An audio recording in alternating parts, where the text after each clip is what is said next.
puissance d'attraction du Maelstrom, véritable nombril de l'océan, menace de nous engloutir. Le Nautilus décrit une spirale dont le rayon se resserre de seconde en seconde. Ses muscles d'acier craquent. Et voilà notre canot, lancé comme la pierre d'une fronde au milieu du tourbillon.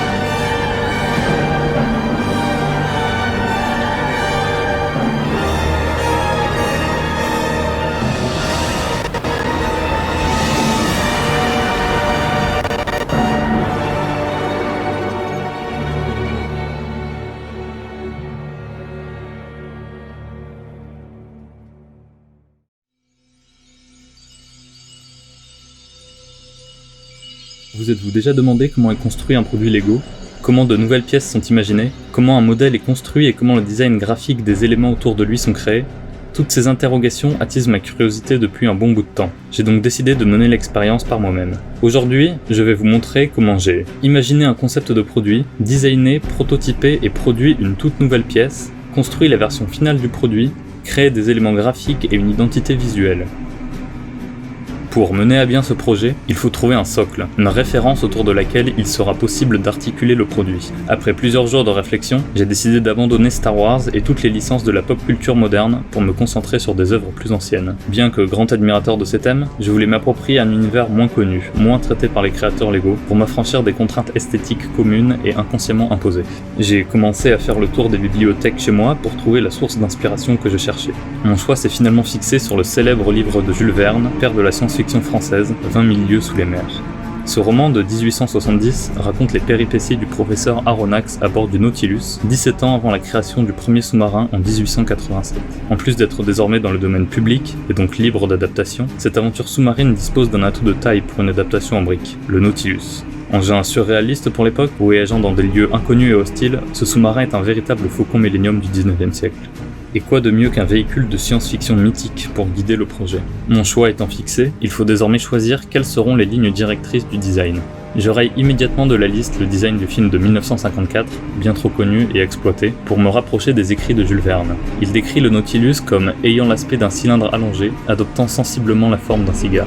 Cette description colle avec d'anciennes illustrations de sous-marins, comme celles qui sont imprimées dans mon édition. Les premiers sous-marins, comme le Gymnote, sont eux aussi en accord avec cette description. Simple coïncidence ou génie visionnaire de l'écrivain. Après quelques recherches, je trouve cette illustration qui synthétise plus ou moins mes intentions et qui est assez complète pour me servir de référence générale, tout en allant piocher d'autres éléments dans diverses illustrations, dont des gravures d'époque qui ont toutes ce charme indémodable du 19e siècle. Le plus gros challenge résidera dans les deux extrémités coniques et effilées du véhicule.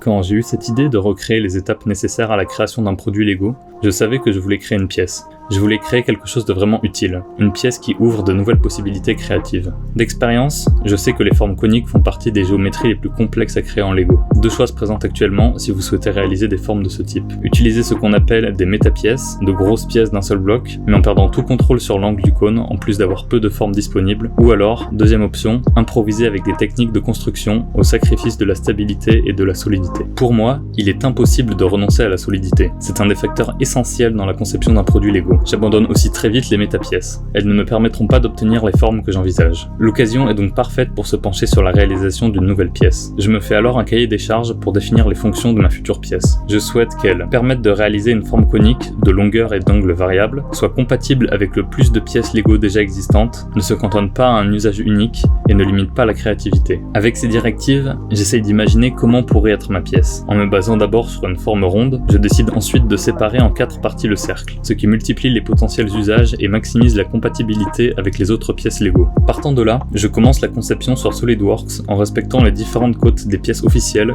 que je dois mesurer moi-même, n'ayant pas trouvé de documentation convaincante sur internet. Une fois la modélisation terminée, je réalise une rapide mise en plan pour ne pas perdre la trace des dimensions si j'en retrouve l'utilité un jour. Et au moment de finir le plan, je tombe nez à nez avec la case titre de plan. Je dois alors baptiser ma première pièce Lego. Je pense d'abord à lui donner un nom dans la tradition de la famille. Technique, arche 4/3 par 4/3 avec trou tangent et perpendiculaire à la courbure ainsi que tenon aux extrémités.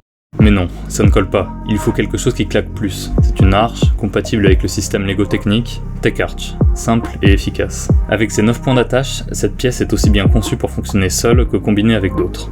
Les configurations d'utilisation sont vraiment immenses et elle ouvre un nouveau champ du possible dans la conception Lego. Il est maintenant temps de passer à l'étape suivante, amener cette pièce du monde virtuel à notre réalité physique, et ce, par l'intermédiaire de l'impression 3D. Et c'est là que les problèmes vont commencer. Je vous épargne les détails, mais au bout de la 5e version, la pièce a fini par être parfaitement conforme. Entre temps, j'avais déjà fait un prototype de la structure avec la 3e version de la pièce. J'ai donc pu lancer la production des 16 pièces que je savais nécessaires à la réalisation du Nautilus. Les pièces peuvent être fabriquées en même temps par lot de 5 maximum avec les dimensions de mon imprimante. Après environ 1h20 d'impression, il faut procéder à un rinçage à l'eau, une découpe méticuleuse des supports, un ponçage et enfin un durcissement aux UV pour chaque pièce. Une fois que ces étapes sont effectuées, je m'assure manuellement que chaque pièce est conforme et que tous les points de fixation sont fonctionnels. Après avoir transformé la salle de bain en usine de plasturgie pendant une journée, j'ai maintenant de quoi me lancer dans la conception du modèle en lui-même.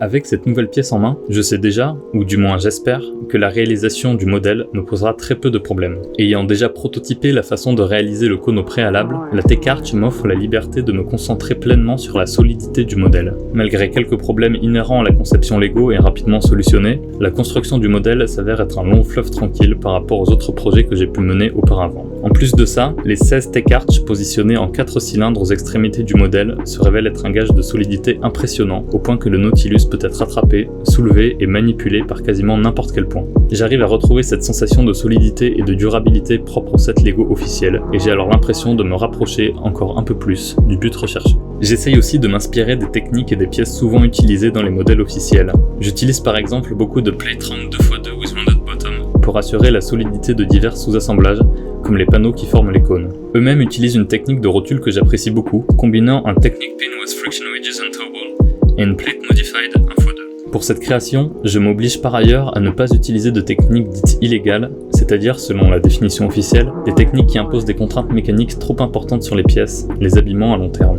Les dimensions du modèle me permettent d'aménager un très petit espace intérieur. Je dois alors décider d'un seul élément miniaturisable que je placerai à l'intérieur, tout en gardant de l'espace pour pouvoir placer les figurines. Mon choix se porte sur l'orgue du Capitaine Nemo. Iconique et facilement reconnaissable. Je suis contraint de réduire plusieurs fois la taille et de simplifier au maximum les formes pour le faire rentrer dans l'espace restreint à l'intérieur duquel il doit se loger. Pour le support, je me suis inspiré de 2 ensembles que je possède, la Batmobile de 1989 UCS et le dernier Y-Wing UCS. Je voulais à la fois que le modèle puisse tourner sur son socle et qu'il soit incliné pour proposer une position plus dynamique et intéressante. Et après quelques essais de mécanisme, c'était chose faite. Et j'ai ensuite construit quelques éléments autour du socle technique pour lui donner un aspect fini. Après 2 jours de construction, j'arrive à un modèle que je juge assez convaincant pour pouvoir passer à la prochaine étape, le design graphique.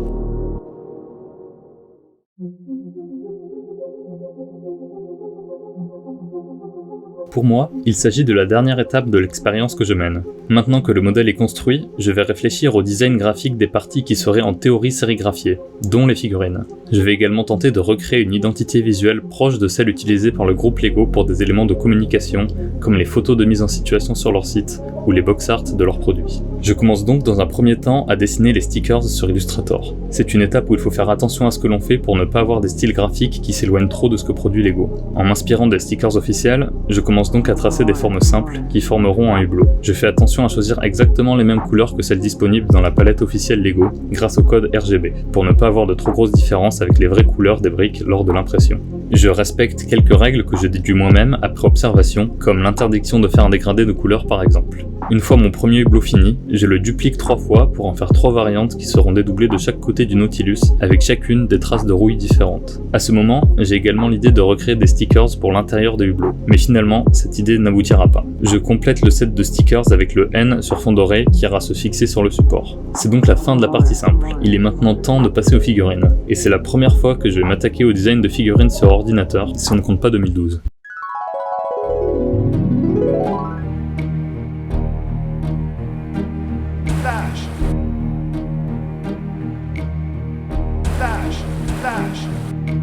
Who can say where the road goes?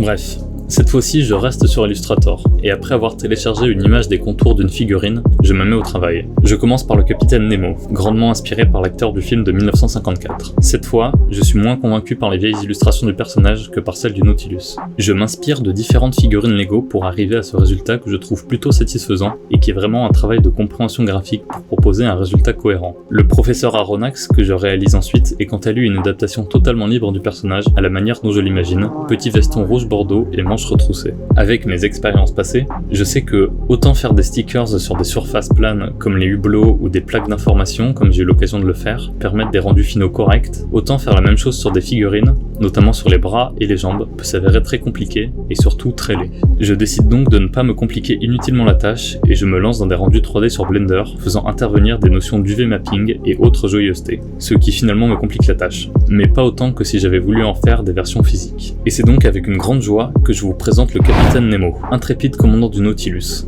Marin, mais aussi scientifique émerveillé par la nature et meurtri par la société. Le professeur Aronnax, deuxième figurine de ce set, suppléant au Muséum national d'histoire naturelle de Paris, est un médecin curieux, entraîné malgré lui 20 000 lieues sous les mers. J'ai donc fait le tour des designs graphiques pour le modèle en lui-même. Il est alors temps de passer à la partie identité visuelle et communication. Je reste dans l'idée de me rapprocher le plus possible de l'identité visuelle de Lego et je mets en place le shooting photo. Pour les produits destinés aux adultes, la stratégie de Lego consiste depuis quelques années à proposer des photos bien plus lifestyle et mettant en avant l'environnement et le consommateur que des photos de produits formels sur un fond blanc uni dont nous avions l'habitude. C'est d'ailleurs par le biais de ces photos que j'ai découvert qu'on était censé utiliser des petits bols pour mettre les pièces et pas les étaler sur le sol comme de vulgaires pièces Lego qu'on étalerait sur le sol. Dans mon grand amateurisme, je suis contraint de photographier uniquement en lumière naturelle et dans des espaces restreints avec mon réflexe entrée de gamme. Mais j'essaye de faire en sorte que ça s'en ressente le moins possible sur les photos finales et Photoshop est là pour m'aider. Et enfin, pour finir, ultime étape de ce périple, je me lance dans la réalisation du box art qui signera la fin du projet. Et je tiens à remercier Lego pour leur récente politique de la boîte à fond noir, qui rend la copie du style infiniment plus simple que les anciennes boîtes avec des arrière-plans complexes. Il me suffit de récupérer une image du Nautilus, déjà détourée pour les besoins d'une autre image, de la coller sur un fond noir, de la dupliquer pour en faire un miroir et baisser l'opacité, la dupliquer à nouveau pour le flou ambiant et encore une autre fois pour la brillance de surface. Maintenant, il ne reste plus qu'à aller récupérer une vraie boîte sur internet, couper le bas pour le coller sur mon image, changer la teinte et effacer les informations. Je rajoute le petit logo Lego et le nom du set, le tour est joué. Vous pouvez donc admirer sous vos yeux ébahis le Nautilus, un set Lego conçu par moi-même de A à Z.